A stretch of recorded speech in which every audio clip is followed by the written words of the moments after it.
अब दुकान वाले को क्या मालूम कि हमारी दुकानिया में भगवाने घूम रहे हैं भिखमंगा बन के है। जज साहब जो वृंदावन वाले थे वो क्यों विरक्त हो गए। पत्नी ने कहा कि अरे भाई चलो, एक केवट की गवाही देने के लिए भगवान गवाह बन के चले गए थे कोर्ट में। केवट ने सेठ का रुपया लौटा दिया था। रुपया लेने के बाद भी सेठ ने कोर्ट में केस कर दिया कि इस केवट ने मेरा पैसा नहीं लौटाया। जज साहब ने केवट से पूछा कि तुमने रुपया लौटाया तो वहां पर कौन था। केवट बोला 3 लोग थे। कौन? सेठ जी, मैं और मेरे राम जी थे, मेरे रघुनाथ जी थे वहां पर। जज समझा रघुनाथ जी नाम का कोई आदमी होगा। अगली तारीख पर रघुनाथ जी के आने का गवाही देने के लिए सम्मन भिजवा दिया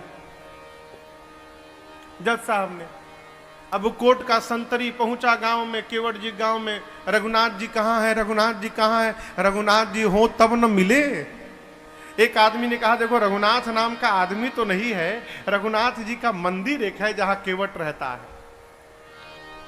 मंदिर के बाहर पुजारी जी बैठे थे। संतरी ने पूछा कि रघुनाथ यहीं रहता है क्या? पुजारी जी बोले हाँ भीतर रहते हैं। ये पकड़ो, उसके नाम का सम्मान है, इतने तारीख को गवाही देने पहुंचेगा कोर्ट में। अब पंडित जी सोचे जब भगवान गवाह बनने के लिए तैयारे हो गए हैं तो हम कौन होते हैं बीच में रोकने वाले। पंडित जी सम्मन ले लिए और ले जाकर ठाकुर जी के चरणों में रखकर बोले प्रभु आज तक आपके लिए मिठाई आया, आज तक आपके लिए आभूषण आए, आज तक आपके लिए वस्त्र आया, पहली बार प्रभु आपके नाम का कोर्ट से सम्मन आया है। और बहुत विश्वास करके उस केवट ने जज के सामने आपका नाम लिया होगा प्रभु, उसका विश्वास टूटने मत दीजिएगा। जिस दिन तारीख थी ना उस दिन पंडित जी सबसे सुंदर कपड़ा ठाकुर जी को पहनाए। क्यों? आज ठाकुर जी कोर्ट में पहुंचेंगे तो भगवान सुंदर लगने चाहिए। भगवान फटा पुराना कपड़ा पहने, लाठी पकड़े, बूढ़ा स्वरूप बना के हाथ ऊपर करके हम ही रघुनाथ है पहुंच गए। और ऐसी गवाही दिए कि पहली हियरिंग में ही केस समाप्त। सेठ को सजा हो गई, केस तो समाप्त हो गया, लेकिन जज साहब डिस्टर्ब हो गए। सोचने लगे भाई आज तक तो ऐसा कोई गवाह आया ही नहीं जो एक ही बार में केस को ही समाप्त कर दे। कोर्ट से निकल के अपने चेंबर में गए, केवट को बुलाकर बिठाए। बोले ये बताओ कहां रहते हो तुम? रघुनाथ जी के मंदिर में मैं रहता हूं। तो जज साहब बोले कि जो रघुनाथ आए थे, बोले जी जी। तो उनको लगा कि वो मंदिर बनवाए होंगे। तो जज साहब बोले लेकिन तो गरीब लग रहे थे और लग नहीं रहा था कि वो मंदिर बनवाए होंगे। केवट ने कहा प्रभु वो मंदिर बनवाने वाले रघुनाथ जी नहीं थे, मंदिर के भीतर बैठने वाले रघुनाथ जी आए थे। जज की मति हरा गई हो, कांपने लगा। संतरी को बुलाकर बोला सही सही बताना तुमने किसको सम्मन दिया था? बोला सर माफ करिएगा सर, रघुनाथ नाम का आदमी नहीं मिला।